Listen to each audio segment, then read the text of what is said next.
Good morning, everybody. Welcome back to the channel. New video. This video, let's see if we can get it monetized. See, how do I don't know how I'm going to title it yet, right? But let's get to it. So, I had mentioned before, in regards to, I'm going to only speak about a specific time during this sales in prison, right? Okay. So I had mentioned before that in New Folsom on C facility was a facility that from its creation up until about 2000, it had a curfew. If you were from Southern California, you landed there. Maybe it was 99. I can't say. They had a curfew. I'm not going to go into the curfew, but you had a certain amount of time that you could be there, and then you had to get off, right? If you didn't, and you went back to the hole or you went somewhere else, you were going to get served. You're going to get hit, okay? So I get out of the shoe, and it was 2001, right? And within 2 weeks, 9 of us came down from Pelican Bay, and we all knew each other from the Bay. And believe me when I tell you, it shook up everybody that was there. I believe within 30 days, there was probably at least 50 dudes that either locked up or got a special transfer out. When we got there, it was an experience. Let's just say that. The people that were there who were in charge, as far as Southerners, they knew that things were going to be different. So did everybody else on the yard. Even the other races found out pretty quick that things were changing, and they were changing rapidly. Now, there were a lot of people there that wanted to be on, put it like this. Let me tell you this. Back then, it was 8 block was orientation, right? This is before they moved all the Northerners to the small side of the yard, which was blocks 6, 7, and 8. 8 block was orientation, and like I said, 9 of us from the Bay came, and we found out that they had a nickname, a code name for us. The guys who were in charge. When we got there, them and their bloqueros, they had a nickname for us, and it was one code name was the 8 block militia, and the other one was the pale face militia. Because everybody knows, if you've seen anybody come out of the Bay, you come out with a paleness that's almost like death, where you can see veins in people. I mean, it's an ugly ass color, right? But what these guys didn't understand is every one of their bloqueros came running to us. Hey, man, this is what they've been doing, this and this and that. We don't want problems. We're like, damn, man, check that out. But that's a different story. Once I got to my building, when I moved out of orientation, I went to 3 building, right? And immediately I was approached by someone who obviously wanted to stay in good graces when you don't know what's going to happen, but you have an idea who's going to win if it goes down to it. People position themselves, right? So this vato approaches me, and he's like, hey, homie, I know you just got here and you're going to want to get on your feet and establish something. So, I got connects here and there. And let me tell you, I was basically offered to piggyback at a price that couldn't be beat, with the dope coming out of the Coachella Valley, which at the time was and probably still is the best in the state.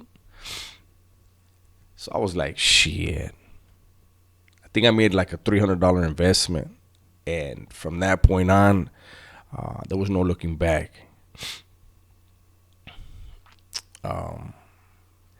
Now, I wanted to get into how, everybody does things how they do things when they hit a clavo, and how they do their business. Myself, statute of limitations have passed. No names will be mentioned, but I personally never had dope on me, even though the dope was mine.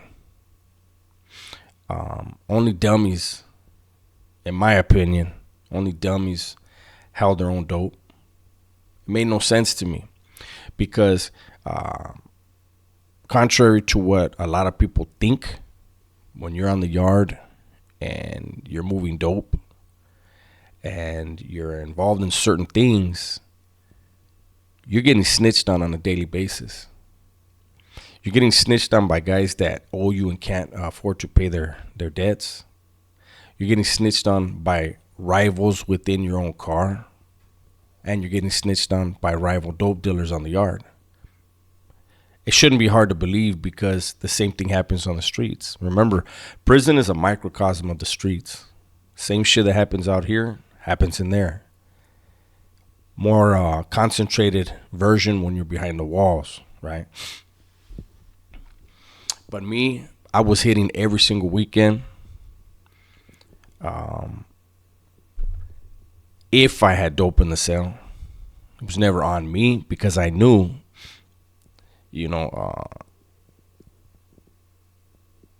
the cops aren't very intelligent when it comes to certain things.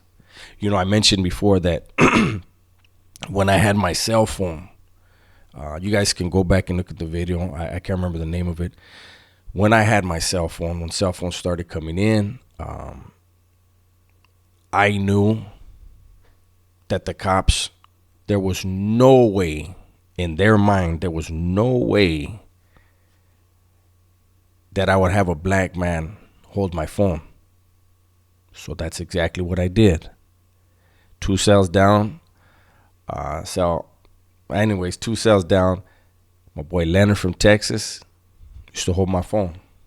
Whenever I felt the heat, hey Leonard, come pick this up. Use it. Call your people. Do whatever.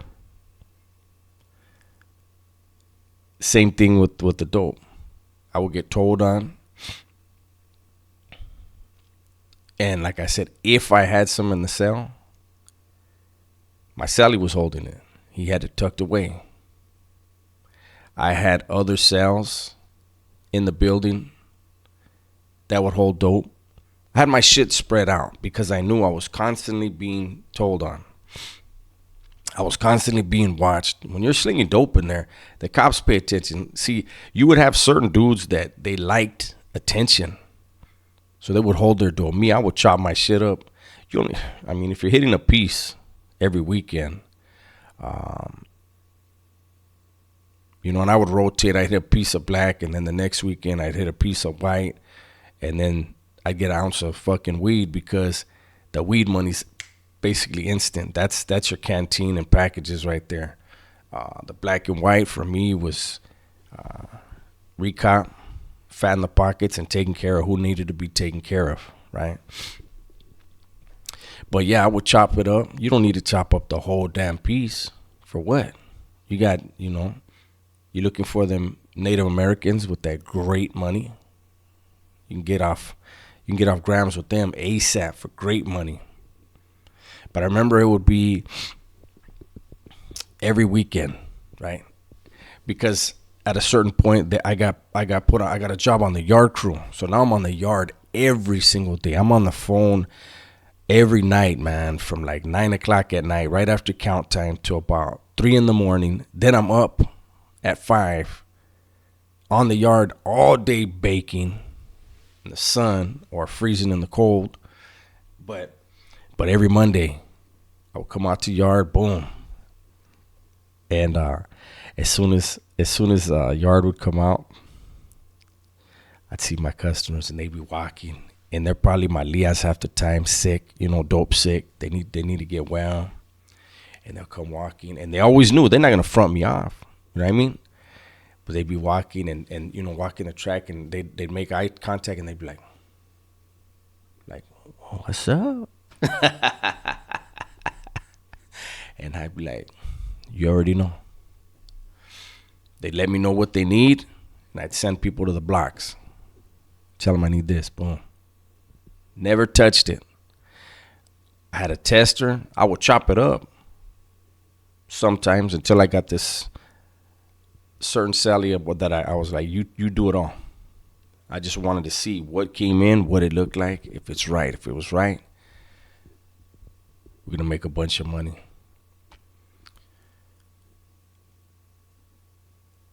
I had one customer. I was talking to somebody about this yesterday. I had one customer. This is the sad thing about prison, but in prison, you don't have sympathy for people like that, right? It's a dog-eat-dog world, and if it's not you, it's your competition. I had a white guy. Somebody passed away in his family, and he got about, it was 30-something thousand that they gave him, right? And I guarantee you I got about 23,000 of it.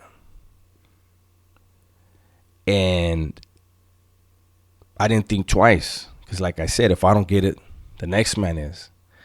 Luckily for me, I had connects to where everybody knew, like, when I hit, it was going to be the best on the yard. If my tester told me, look, this ain't an 8 or a 9, homie, this is a 7, I made sure to let my customers know, I don't know what happened in this batch, but this is what it is. So people trusted me, and I usually had first dibs on everything, everybody's money, right? But it was a trip to me to see this dude spending so much money with me every week. Man, he would try to send me money in advance. Hey, let me just buy the whole thing. You crazy as fuck. That's cutting in on my prices. Or on my profits, actually. But it was a trip to me to see this dude spend so much money with me, right? Knowing he had inherited that much money. He had busted up yard shoes. His clothes, I mean, it was just like, that yard right there. I remember I had Hugo Boss pants. I had Hugo Boss shorts. They had, on that yard, they had a contract with the outside somewhere. I don't know if it was a hospital or a cleaning. I don't know what it was, but we had the main laundry on that facility, right? So they were washing people's clothes from the streets. Man, they had the main kitchen. When you got dope in there, you got everything. You got the bag, and you're known to have the bag, not only the bag, but have the bomb. Man, I had vatos coming out of the main kitchen. They were making homemade pizzas, making me the burgers that they were making, fajita, like they were, and they come out like, hey, homie, this is what I got. I said, drop it off. Give them a $50 paper. They're happy. I'm feeding the whole yard crew. Bomb ass food. Having dope and that money in there, I tell you one thing, you hit your first clavo, your first batch to get on your feet, and you make a certain amount of money, right? The next one, you double that money. Let me go back. You hit that first one, you make your money, and you're like, damn, man, if I double it, then you do that. Your next run, you double it, and it's still not enough. In that world, even on the streets, when you're slinging dope, every time you hit, it's still not enough. That's because you become greedy, even when you don't realize it. I can tell you that I don't know what people think, but I can tell you that as far as the raza, the majority of dudes that you would see get hit and have to go SNY, wasn't because they fucked up. It wasn't because they were rats or punks. It's because they couldn't pay their debts. It was because they were pigs and couldn't control their dope habit. It's like out here, man. You see these people and they're good people, but their addiction is stronger than they are, and it takes over them. That's a whole different story. We're not going to get into that, but I wanted to share this with you guys. Hopefully you guys enjoyed it.